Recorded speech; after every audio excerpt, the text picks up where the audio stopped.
Here is another application which is very useful. Let us look at what is called a quadratic curve.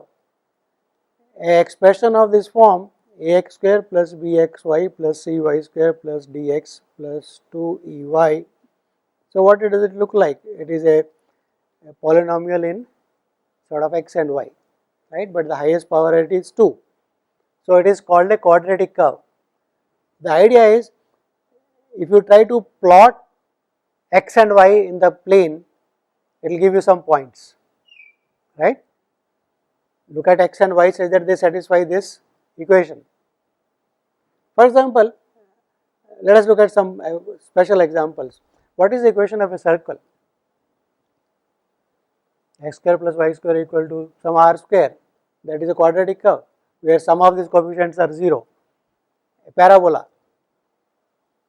y square equal to ax, right, or a hyperbola, or your ellipse, x square over a square minus y square over b square equal to 1, say, right. All are quadratic curves, right. All conic sections come as quadratic curves. So the question is, if you are given like this, how do I visualize this? What is this curve? I want to visualize this curve, right. So there are two simplifications one can do. One can try, supposing your equation is such that the terms xy, right, and that's ey and xy and dxy, product terms and xy terms are 0. Supposing your equation looks like this, okay, that means this b is 0, then d is 0 and e is 0. Supposing it is a special type of, okay, then that form is called canonical form of the quadratic form. So first step is how to bring a general equation of a quadratic curve to canonical form. Can we give some method of transforming, because then it looks slightly simpler to handle, okay, and that is done by shift of origin. If we just shift the origin, let us do that process, okay. So it is easier to sketch and understand if the curve is given in the canonical form, okay. So we will see how it is done, okay. So this is a quadratic, we want to transform this to this form, right. So to do that, what we do is we shift the origin. How do you shift the origin? Earlier origin is somewhere, you translate, right, you translate it. So what is the shift of origin? Is done as follows. You write x is equal to x tilde plus some x0 and y tilde as y tilde plus x0. That means what? You are defining a new variable x tilde and y tilde, where what is x tilde? It is x minus x0 and y is equal to y tilde is y minus y0. You are shifting, right? Every point is shifted by x0, y0. So what is the aim of doing this? That means if I put these values in this equation, those terms which I want to make 0, they should vanish, right? That is the criteria. By this substitution, I want to choose x0, y0 in such a way that when I put those values in the equation, the terms of xy, x and y, they vanish. So let us put that condition. So put these values in the given equation. So that is the equation ax square plus 2bxy plus c, right, that is equal to 0. That is the original one in terms of x tilde and y tilde. So once you just simplify, it becomes ax tilde square plus 2b tilde b x tilde y tilde plus this is equal to 0. So what do you want now? In this transformed equation, I don't want the d to appear, right? I don't want e to appear, right? This I want them to be equal to, I want them to 0. That means what? This is d tilde, this is e tilde. I want them to be equal to 0. So let us see what is our conditions that puts on x0 and y0. So compute all these three quantities in terms of x0 and y0 in terms of the original E, F and D, right? Those are already given to us. The equation, so this equation A, B, C, D, E, F all are given to us. Our aim is to find x0, y0 such that those terms vanish, right? So that these terms vanish. So we have found those values in terms of x0, y0, E and F. So what is required? This should be equal to 0, this should be equal to 0 and this should be equal to 0. So let us put those values. So it says for d tilde and e tilde to be 0, there is a value of d tilde in the previous one, that is the value of d tilde, right, and that is the value of e tilde. So that should be equal to 0. So that x0, y0 are given to us, right? Sorry, x0, y0 is to be found, a, b, c, d, e, they are all given to us. What is it? This is a system of equations, two equations in two variables, so which we want to solve, okay. So if you want to solve that, when is this system solvable? And we want a unique solution, right? We want only one. So what is the two equations and two variables? What is the condition? The determinant should not be equal to 0, right? Is it clear? Go back 2 by 2, right? Determinant should not be equal to 0, rank should be full. So AC minus B square, right, that will be a determinant of that matrix, Ax is equal to, right, that should not be 0, so that should not be equal to 0. So they will have a unique solution in that case, right, 2 by 2 determinant matrix should not be equal to, determinant of the coefficient matrix should not be 0. So you get in this form. So if it is not 0, then you will find a unique solution, take that choice of x0, y0, your equation becomes of this form, right, it becomes to canonical form. So that is normally we have been doing it in our school also. Whenever you want to solve some problem in coordinate geometry or geometry, right, you say let us assume the origin is here. That is very common. Why is that done? Because something becomes simpler, some things vanish, right, computations are simpler. So this is the first thing what Wedner does is that by shift of origin you can bring your quadratic curve to canonical form, okay. So that is your x0 delta, so and f is given by this. So what is the advantage of canonical form? X square plus y square equal to something, right, that is canonical form of a curve. What is the advantage? There is symmetry here. If we change x to minus x and y to minus y, the curve remains the same, right. What about ellipse? That also has the same property. So canonical forms have central symmetry also. So that is one advantage. So now let us look at, so what we will do is, we will assume you have got already shifted the origin and you have got a quadratic curve which is in that form, ax square plus 2bxy plus cy square equal to some constant h. Such things are normally called quadratic forms. So canonical form of a quadratic curve is given a name, right, all such expressions are called quadratic form, okay, just to say that you are in the canonical form. The claim is that given the quadratic form, there exists an orthogonal matrix P and scalars lambda 1 and lambda 2 such that this equation in a new variable looks like lambda 1 x dash square plus lambda 2 y dash square equal to h. Where is x dash y dash? That is related to the old variable x y by that matrix P. So the change of variable, what you am doing? X y is the original variable, right.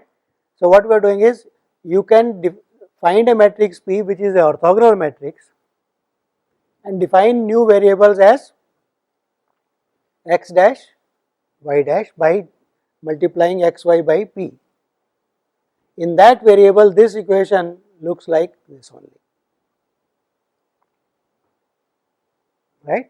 So now let us try to understand geometry of this what we are doing. You are given a ax square plus 2bxy square, that is some kind of a curve. What does changing the variable by orthogonal means? What is the orthogonal transformation say in R2? What are orthogonal transformations in R2? Determinant equal to 1, right? Orthogonal means P transpose P is equal to identity. So determinant is plus minus 1, right? Basically these are all rotations. Orthogonal means they are all rotations only, okay, or reflection against a line through the origin. So what does a rotation do? So to the normal coordinate axis, what will it change it to? If I am applying a change of variable in the plane, a point x y goes to x dash y dash where p is orthogonal. So the original, if two lines are perpendicular passing through the origin, say the coordinate axis, what will happen to them? Will only be rotating, right? They will go to some other two orthogonal lines, right? So this means what? This means that by a rotation you can change your coordinate axis to the original coordinate axis, that coordinate ordinary x and y, right? So basically what we are doing is we are trying to bring a geometry given a quadratic curve. One is translate it, right? Once you have translated, then you can rotate it to look like a normal standard form of some conic or a quadratic curve, right?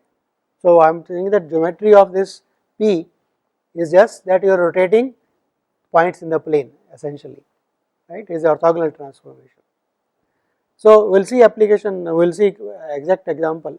So how do you do that? That is the question, and that is the application of spectral theorem. So what you do is the following.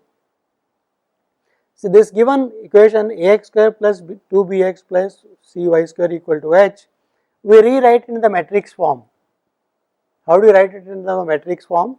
Imagine x and y are the variables. Imagine x and y are the variables. Then what is this? It is just this equation. Row vector xy applied to the matrix with rows as a, b and b, c, and the column vector xy. What is this product? This is precisely ax square plus bxy plus cy square.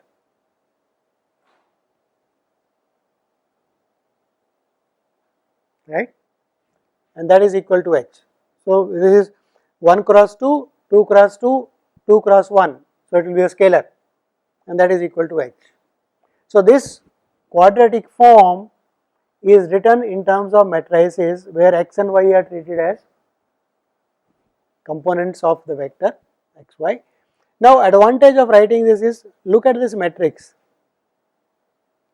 This becomes a real symmetric matrix.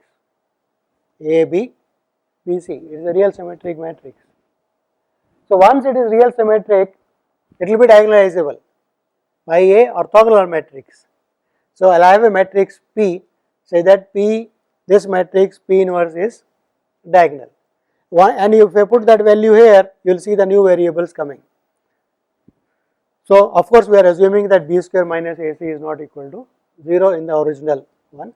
Then P, that matrix P inverse is equal to diagonal, that is a diagonal matrix. So if I define, right, so if I define x dash y dash as Pxy, then what is that equation? P inverse is P transpose, again that is useful for real symmetry. So I get xy P transpose dP, right, that is equal to A, right, this is equal to A. From here what is this matrix? This matrix is, take P on the other side, P inverse on the other side, right. So what is this matrix? That is equal to P transpose, because this will be P inverse here. P inverse is P transpose. So P transpose dP, right. This matrix A, B, B, C, this matrix, what is this?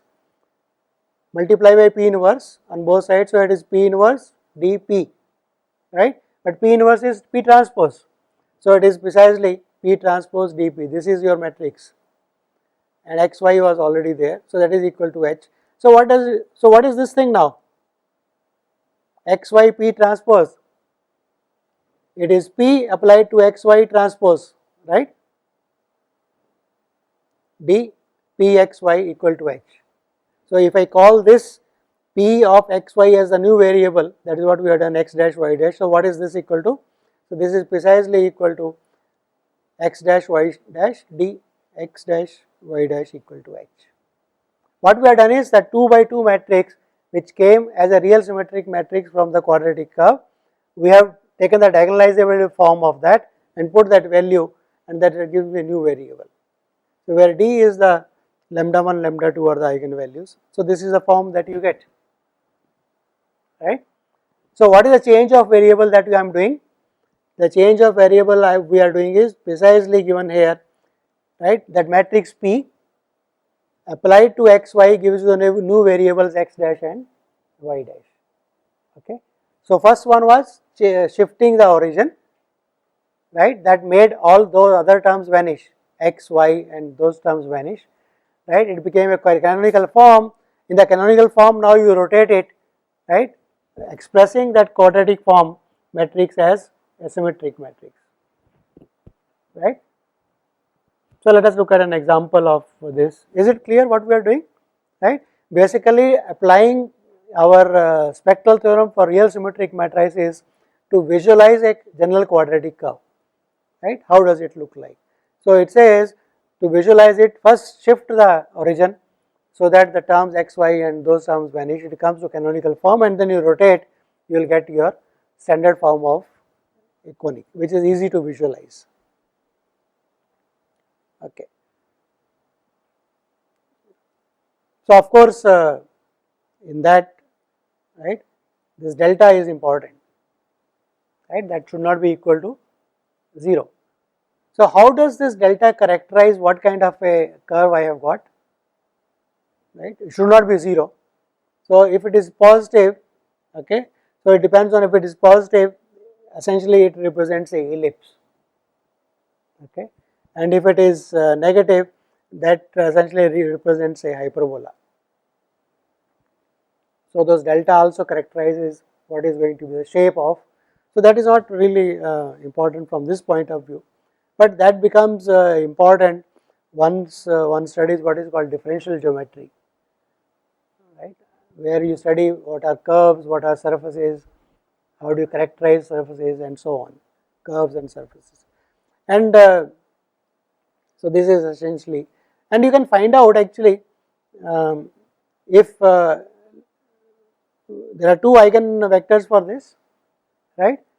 So let us say the first eigenvector is L1 M1, the second eigenvector is L2 M2. So this your matrix P is going to be this, right, which is going to give you rotation, right. And what are these L1 M1? If you join L1 M1, that is what is going to give you one coordinate axis, and the other one is the joining L2 M2, because they are orthogonal, right. So this gives you the new axis for when you shifted the origin, right, you get a new point, and when you rotate, right, you get the new axis. So that point where you have shifted is essentially what is called the center of that curve, and these are the axes which are new axes. So this theorem normally is also called the principal axis theorem. So if you join L1 M1 with the origin, you get one line, L2 M2 you get another line, right, that is going to be the axis for the canonical form. Okay. So let me just look at one example to illustrate this idea. Let us look at 4x square minus 4xy plus 7y square plus 12x plus 6y minus 9 equal to 0. What curve is this? We want to know. So what are you going to do? First shift the origin, right, and then rotate it, right. So anyway, for delta for this, because ABC are not going to change when you shift or you do, right, they say as it is. So you can find delta in the beginning itself is bigger than 0, so it's going to be some kind of a ellipse by looking at A, B and C, right, and looking at delta, which is AB, BC, you can see that this is going to look like a ellipse. So first of all, what is the shift of origin? Where do we shift that origin to? So remember that equations, Ex0 plus that thing. So these are the two equations. What is for shift of origin is given by, we would like to know how these two equations come. That was shift of origin, right? Putting x, shifting x to x tilde plus x0, y2, and making those other terms vanish, those two equations which came by putting those 0, right. So these two give you, once you solve these two equations, because we already assumed that determinant is not equal to 0, unique solution will exist, and the unique solution is given by x0 equal to 2, minus 2, and y0 equal to minus 1. So that is where the origin should be shifted to, okay, and that is what we call as the center of the curve, right. So origin 0, 0, 0 should come to minus 2 and minus 1, and then I should rotate it now there. So for the rotation, what is the canonical form of this? 4x square minus 4xy plus 7y square, right, and once you change that, right, that comes out to be 24 equal to 0, okay, that h, right. So that is, so what is the matrix for this now? This is A, this is 2B, and that is equal to C, right. So write down the matrix. So that is the matrix.